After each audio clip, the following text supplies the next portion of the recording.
कविता यमराज की दिशा। इसके जो कवि हैं वो हैं चंद्रकांत देवताले। तो देखो थोड़ा सा चंद्रकांत देवताले के बारे में भी आप पढ़ लीजिए, क्योंकि एग्जाम में इनसे भी संबंधित प्रश्न आपसे पूछे जाते हैं। इनके जो एमसीक्यू प्रश्न बनते हैं कि जैसे इनका जन्म हुआ 1936 में, गांव जोनखेड़ा, जिला बैतूल, मध्य प्रदेश में। उच्च शिक्षा इंदौर से इन्होंने प्राप्त की और पीएचडी सागर विश्वविद्यालय से इन्होंने की है। देवताले जी की प्रमुख कृतियां हैं हड्डियों में छिपा ज्वर, दीवारों पर खून से, लकड़बग्घा हंस रहा है, भूखंड तप रहा है, पृथ्वी की बेंच, इतनी पत्थर रोशनी, उजाड़ में संग्रहालय आदि। और इनको पुरस्कार कौन से मिले हैं? तो इनको माखनलाल चतुर्वेदी पुरस्कार मिला था और मध्य प्रदेश शासन का शिखर सम्मान भी इनको मिला है। तो ये इसके महत्वपूर्ण प्रश्न बनते हैं चंद्रकांत देवताले के। ठीक है, नेक्स्ट अब हम कविता पढ़ेंगे यमराज की दिशा। तो देखिए, यमराज की दिशा। माँ की ईश्वर से मुलाकात हुई या नहीं कहना मुश्किल है, पर वे जताती थी जैसे ईश्वर से उसकी बातचीत होती रहती है और उससे प्राप्त सलाहों के अनुसार जिंदगी जीने और दुख बर्दाश्त करने के रास्ते खोज लेती है। तो कवि कह रहा है कि माँ जो है उनकी, कवि की, उनकी ईश्वर से मुलाकात हुई या नहीं ये तो मुझे नहीं पता, ये तो कहना बहुत मुश्किल है, पर वो हमेशा ऐसे जताती थी कि जैसे उसकी मुलाकात ईश्वर से होती रहती है, वह ईश्वर से बातचीत करती रहती है और ईश्वर से प्राप्त सलाहों के अनुसार ही जिंदगी में जो सुख और दुख आते हैं उनको बर्दाश्त करने के रास्ते भी वो खोज लेती है। यानी कोई मुसीबत आती है तो वो बहुत धैर्य के साथ बताती है कि ईश्वर कहते हैं कि हमें मुसीबत में धैर्य से काम लेना चाहिए, या समय, ऐसा समय जब अच्छा समय नहीं रहा तो बुरा भी नहीं रहेगा, जल्दी ही हमारी परिस्थितियां बदल जाएंगी। तो जो भी समस्या जैसी भी आती हैं तो वो इस तरह से बात करती थी कि जिस तरह से कि ईश्वर से उसकी मुलाकात होती रहती है और ईश्वर ने ही उसको सलाह दी है और उसी कारण से वो जीवन में आने वाले दुखों को भी बर्दाश्त कर लेती है। आगे कवि कहते हैं, माँ ने एक बार मुझसे कहा था दक्षिण की तरफ पैर करके मत सोना, वह मृत्यु की दिशा है, और यमराज को क्रुद्ध करना बुद्धिमानी की बात नहीं। तो कवि कहते हैं कि एक बार मेरी माँ ने मुझे समझाया था कि दक्षिण दिशा में पैर करके मत सोना। तो देखो ये जो बात है हमने भी कभी बचपन में सुनी थी अपने माता पिता से कि हमें दक्षिण दिशा की ओर पैर करके नहीं सोना चाहिए, क्योंकि यह अशुभ माना जाता है। दक्षिण जो दिशा है वो मृत्यु की दिशा होती है, मृत्यु के देवता यमराज की दिशा होती है। तो कवि ने भी उसी बात को बताते हुए हमें बताया है कि उनकी माँ ने भी उनको यही शिक्षा दी कि हमें दक्षिण दिशा की ओर पैर करके नहीं सोना चाहिए, क्योंकि अगर उस दिशा में पैर करके सोओगे तो यमराज क्रोधित हो जाएंगे और यमराज को क्रोध करना कोई बुद्धिमानी की बात नहीं है। तब मैं छोटा था और मैंने यमराज के घर का पता पूछा था। उसने बताया था तुम जहां भी हो वहां से हमेशा दक्षिण में। अब यहाँ कवि कह रहे हैं कि जब माँ ने मुझे ये बात समझाई थी उस समय मैं छोटा था और मैंने उनसे पूछ लिया कि बताओ यमराज का घर कहाँ है, यानी दक्षिण दिशा यमराज की दिशा है, तो फिर यमराज का घर कहाँ है। उसने बताया कि तुम जहां भी हो। फिर कवि की जो माँ है उन्होंने कवि को समझाया कि तुम जहां भी हो वहां से हमेशा दक्षिण दिशा में,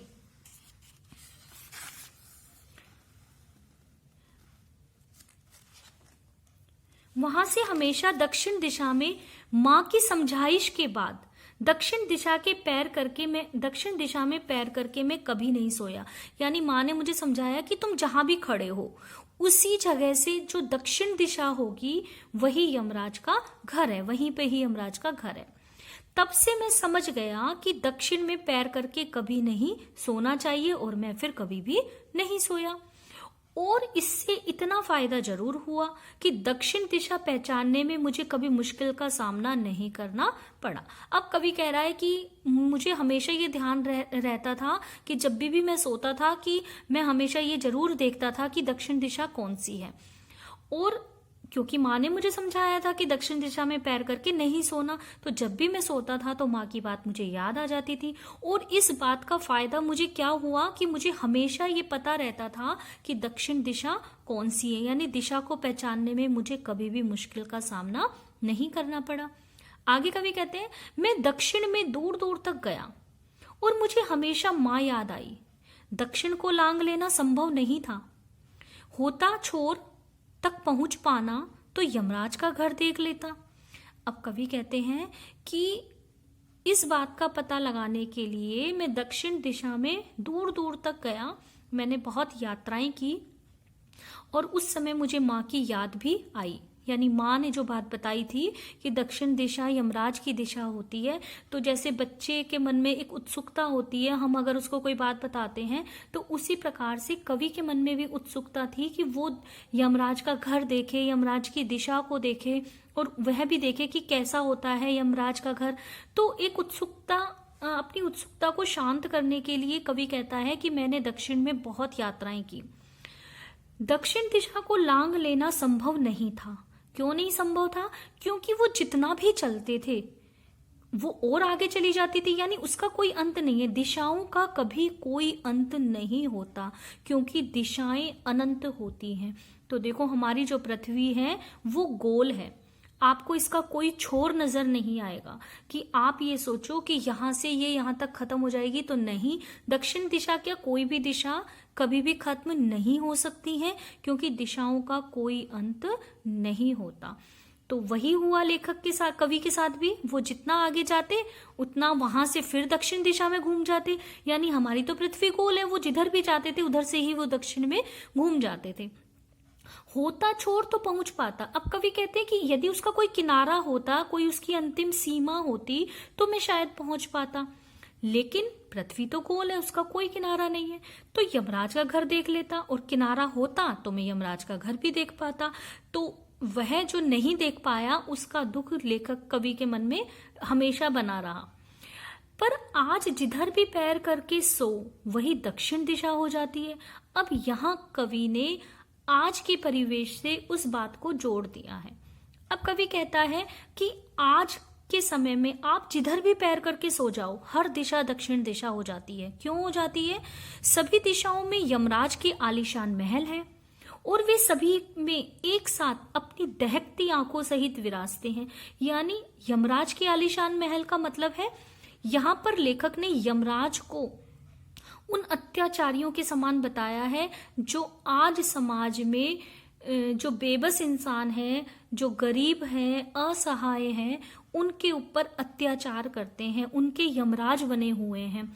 उन लोगों के लिए कवि ने बोला है कि हर दिशा में यमराज के आलीशान महल है और वे एक साथ अपनी दहकती आंखों सहित विराजते हैं। दहकती आंखों सहित का मतलब क्रोध सहित। उनके मन में कोई दया नहीं है, कोई धर्म नहीं है और केवल स्वार्थी हैं वो लोग। अपने बारे में सोचते हैं, औरों के बारे में नहीं सोचते हैं और दूसरों को दुख पहुंचाने में, पीड़ा पहुंचाने में, उनको मारने में एक सेकंड का समय भी नहीं लगाते। यानी चारों ओर अत्याचार, आतंक जो फैला हुआ है उसको कवि ने यमराज के समान बताया है। माँ अब नहीं है और यमराज की दिशा भी वह नहीं रही जो माँ जानती थी।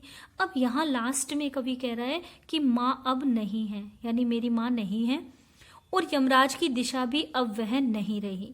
क्यों? क्योंकि पहले तो केवल एक ही दिशा थी, दक्षिण दिशा, जिसे हम समझते थे कि वह यमराज की दिशा है।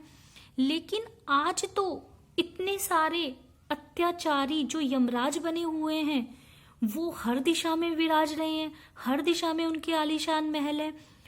तो कवि कह रहे हैं कि वो यमराज अब नहीं है जो माँ जानती थी। आज तो सब ही यमराज बने हुए हैं। तो आज के परिवेश से लेखक ने अपनी माँ की स्मृतियों को, जो बचपन में उन्हें समझाई थी कि दक्षिण दिशा यमराज की दिशा होती है, उसको कवि ने आज के हिसाब से, जो आज चारों ओर अत्याचार, आतंक फैला हुआ है, उससे जोड़कर हमें समझाया है कि आज यमराज हर जगह है, हर दिशा में है और हमें उससे बचना होगा। पहले तो एक ही दिशा से बचना था, लेकिन आज तो हमें हर दिशा में जो बैठे हुए यमराज हैं, जो अपने आलीशान महलों में बैठे हुए हैं और जो दहकती आंखों से हमें देख रहे हैं, उनसे हमें बचने की आवश्यकता है। तो ये हो गया आपका पाठ समाप्त। कविता, उम्मीद है आपको समझ आई होगी।